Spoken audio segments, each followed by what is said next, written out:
Olá a todos, boa tarde. Eu quero aqui, como pastor, como sacerdote, como cidadão, como pai, como um contribuinte da sociedade, como um pagador de impostos, como cidadão brasileiro, eu quero aqui externar a nossa responsabilidade com os desafios dessas eleições que nós estamos tendo. Eu queria trazer alguns pontos para que eu e você pudéssemos impedir que o socialismo domine o Brasil. Eu não venho aqui nenhuma vez dizer em quem você tem que votar, eu apenas deixo muito claro em quem eu vou votar. No meu estado, por falta de opção, os governos de estado, os candidatos a governo de estados estão uma grande decepção. Mas fora, eu quero votar em todos aqueles que apoiam a candidatura de Jair Bolsonaro. Vou votar 17 para senador, vou votar 17 para deputado federal, vou votar 17 para um deputado que apoia Jair Bolsonaro.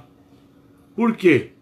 Porque nós estamos tendo uma única oportunidade de não permitir que o Brasil se torne uma Venezuela, que o Brasil se torne uma Cuba, que o Brasil se torne um socialismo. Hoje eu estava estudando sobre a tese do PT de 2015 de Salvador, você não tem ideia. Eu também estudei o programa de governo do Haddad, e entre algumas coisas que eles querem implantar no Brasil é o controle social. Não sei se você tem ideia do que é o controle social. É exatamente o que Maduro está fazendo agora no seu país. Controla a mídia, controla o patrimônio público, controla as propriedades privadas, controla tudo, infelizmente.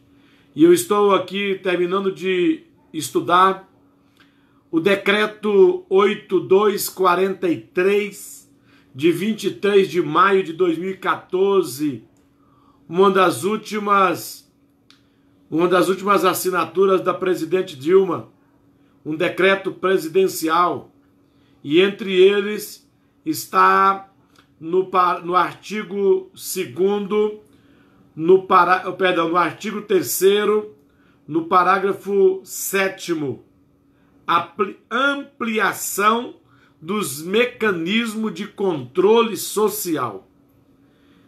Dilma está fora, entre aspas, porque Haddad é o fantoche de Lula e Dilma para progredir o controle social e o socialismo no Brasil.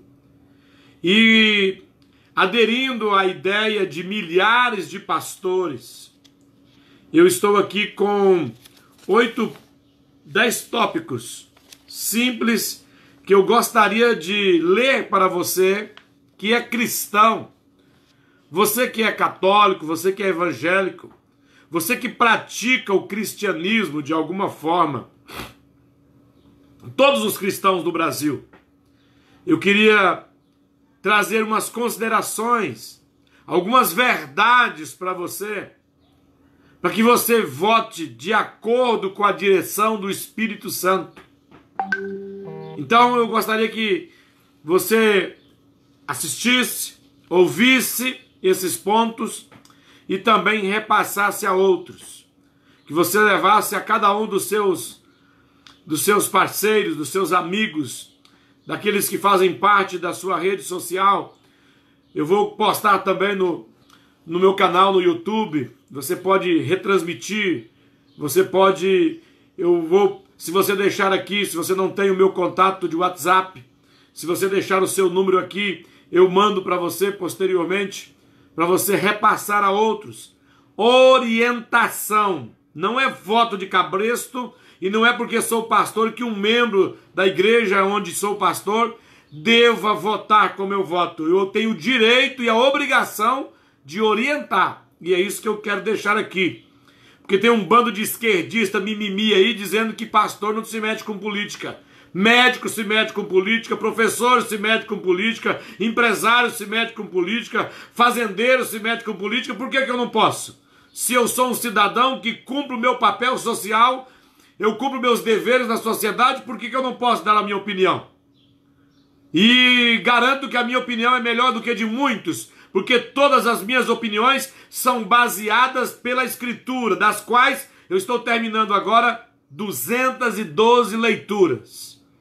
Eu acho que eu sei um pouquinho do que é fraternidade para socialismo, do que é generosidade para comunismo. Porque todo papo de comunista é atender pobre, mas em 25, 30 anos eles deixam o país todo pobre. Jesus não veio aqui para fazer comunismo. E a obra principal de Jesus não é filantropia. Nós, como cristãos, devemos particularmente fazer filantropia, sermos generosos. Mas socialismo é passar a régua na sociedade e tirar de quem tem mais e dar para quem não tem. Parece ser bom, mas quando todo mundo consumir sua fatia, de novo vai passar a régua. Em 50 anos uma nação está como Venezuela ou como Cuba. E eu estive em Cuba. Eu não fui um pastor de se meter em política, dar minha cara, vir aqui da rede social em outras eleições, mas eu tive a oportunidade de conhecer Venezuela, Peru, Equador, Bolívia, Cuba. E eu não quero para minha família, não quero para os meus filhos, não quero para os meus netos, para minhas próximas gerações e não quero para a sua, viver como eles estão lá. Se fosse bom o socialismo, por que que os americanos não estão fugindo para Cuba? Se fosse bom o socialismo, por que os brasileiros não estavam fugindo para a Venezuela? Então, para impedir, em nome de Jesus, para impedir o socialismo no Brasil, só temos uma candidatura que é contra o socialismo, que é a candidatura de Jair Bolsonaro. Todos os outros estão dividindo para ver se ganha em segundo turno, porque todos se alinham posteriormente. Então, para que nós não venhamos ter um controle social, para que nós não venhamos ter que entregar nossas propriedades. Hoje eu estava escutando um professor que foi professor na Unic aqui em Primavera, hoje ele está residindo em Água Boa. Se você quiser ouvir o áudio dele, eu te passo depois, só me mandar o WhatsApp. Ele encontrou 2 venezuelanos na sua loja em Água Boa ontem. Um deles tinha comércios, 3 comércios na Venezuela. O governo confiscou, com esse controle social, confiscou suas empresas. Com ele estava um jovem, esse senhor de 55 anos, com ele estava um jovem que, com desejo de estudar, com desejo de ter conhecimento, vieram, escaparam e estão em Água Boa, aqui municípios vizinhos. E esse senhor de 55 anos, que era comerciante na Venezuela, disse para seu irmão, que ocupava um cargo de juiz, semelhante ao do Supremo Tribunal Federal aqui no Brasil, está em Manaus, escondido, porque o governo iria matá-lo por ele não se alinhar ao controle social no judiciário. Pela felicidade dele, ele toca 2 instrumentos, é músico. Está em Manaus, um juiz de classe de Supremo Tribunal Federal. Está em Manaus, tocando na noite nos barzinhos com a sua harpa e o seu violão, para manter-se vivo e alimentar sua família. Não é isso que eu quero para o Brasil. E o PT não vai implantar isso, o PSOL não vai implantar isso, a Rede não vai implantar isso, o PCdoB não vai implantar isso no nosso Brasil, em nome de Jesus. Então vejamos alguns pontos para que o Brasil não se torne um Estado socialista, comunista. Primeiro, nessas eleições, não vamos simplesmente escolher presidente, governadores, senadores e deputados. O povo brasileiro vai escolher o caminho que o Brasil seguirá nos próximos anos. Estamos em uma encruzilhada. vamos decidir que queremos ir para a esquerda ou para a direita. O povo brasileiro irá escolher o regime que irá nos governar, o socialismo ou a democracia. O socialismo ou a democracia. Segundo, os socialistas falam em democracia. O discurso deles é bonito, mas quando toma o poder estabelece a ditadura comunista. E é só olhar para a Venezuela, Cuba, Coreia do Norte, China, Rússia. Eles fazem eleições, é verdade, mas somente os candidatos deles podem concorrer. Eles prendem ou matam os opositores. Terceiro, eles tentam atrair os religiosos para os lados deles. Pastores, padres e outros. Mas assim que chegam ao poder, começam a perseguir as igrejas. Por quê? Porque a igreja de Jesus Cristo se opõe a eles. É porque os cristãos se opõem a eles. Porque o comunismo é ateísta. Eles ensinam o ateísmo nas escolas. E com o ateísmo vem a destruição dos ensinamentos cristãos. Quarto, eles têm de destruir a família também. É essa a razão pela qual os governos de Lula e Dilma promovem tanto o movimento gay. Os homossexuais se multiplicaram no Brasil durante esses governos. Por isso, o esforço deles para introduzir o ensino da ideologia de gênero nas escolas e nos estimular sexo entre crianças, para que querem fazer leis que impedem os pais de disciplinar seus filhos. Por que tanta promoção de casamento de homem com homem, mulher com mulher? As cartilhas que ensinam as crianças que ela nasce sem sexo definido e que ela tem o direito de escolher o seu sexo, mostram até onde eles chegam para destruir a igreja e para destruir a família. Quinto, enfraquecendo a igreja e a família, eles vão dominando o país. A família bem organizada e as igrejas trabalhando os padrões espirituais e morais promove o desenvolvimento de uma sociedade livre, com educação de alto padrão e comportamento respeitoso em todos os níveis. Mas tudo isso faz mal ao comunismo, porque para manter o comunismo é preciso que o povo seja escravizado. Sexto, outro aspecto terrível do comunismo é que todos os cidadãos perdem o direito de propriedade. O Estado se torna o dono de tudo. Casas, chácaras, sítios, fazendas, empresas, rádios, TVs, jornais, revistas. Daí, duas consequências muito ruins. O Estado se torna o grande patrão, todos trabalham para o Estado. E todos recebem o mesmo salário. Procure saber quanto cada cidadão recebe do estado de Cuba e da Venezuela. E daí, perder-se-á qualquer estímulo para produzir. Vem então outro desastre. O povo começa a passar fome, as pessoas estão fugindo da Venezuela porque não tem mais comida. Sétimo, é nessa encruzilhada que estamos. Nestas eleições, o povo brasileiro vai escolher o comunismo ou a democracia.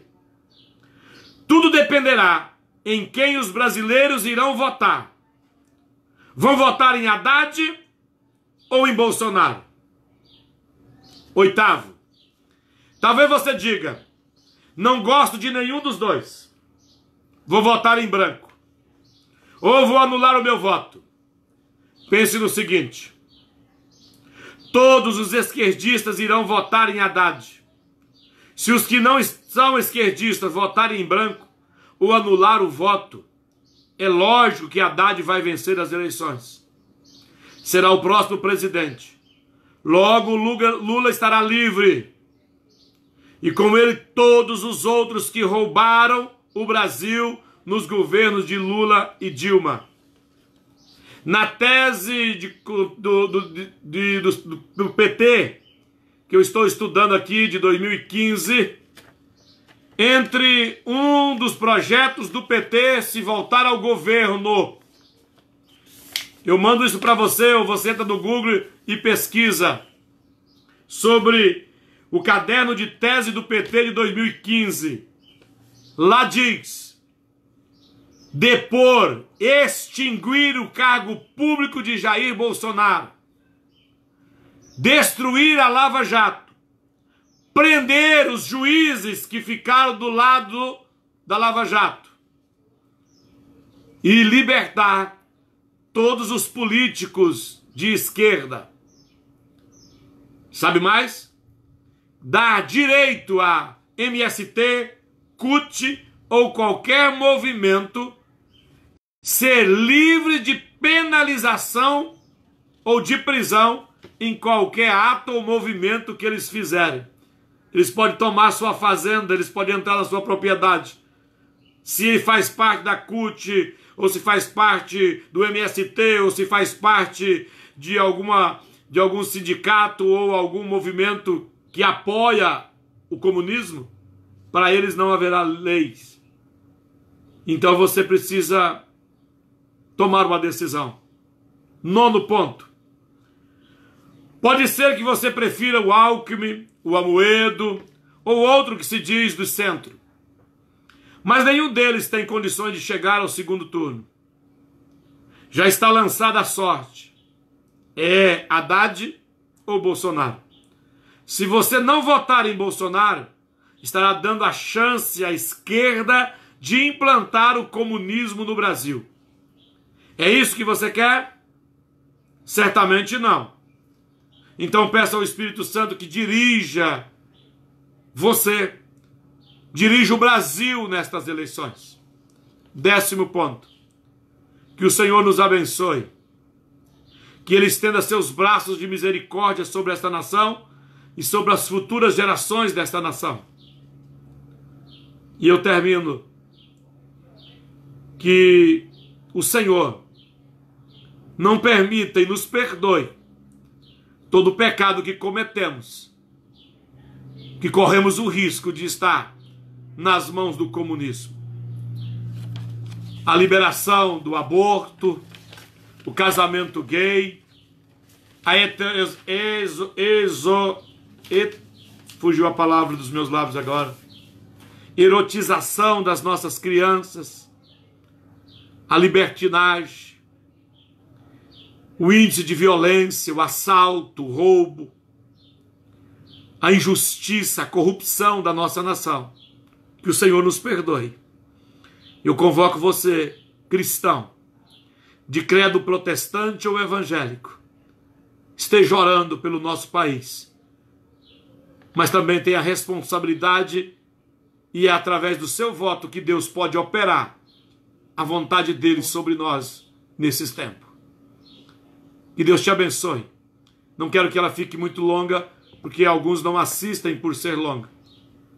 Logo mais eu volto para falar das teses do PT e do plano de governo. Que Deus te abençoe. Eu quero mandar um abraço à família Winter, lá de Canarana, amigos de infância. Deus abençoe todos vocês, em nome de Jesus.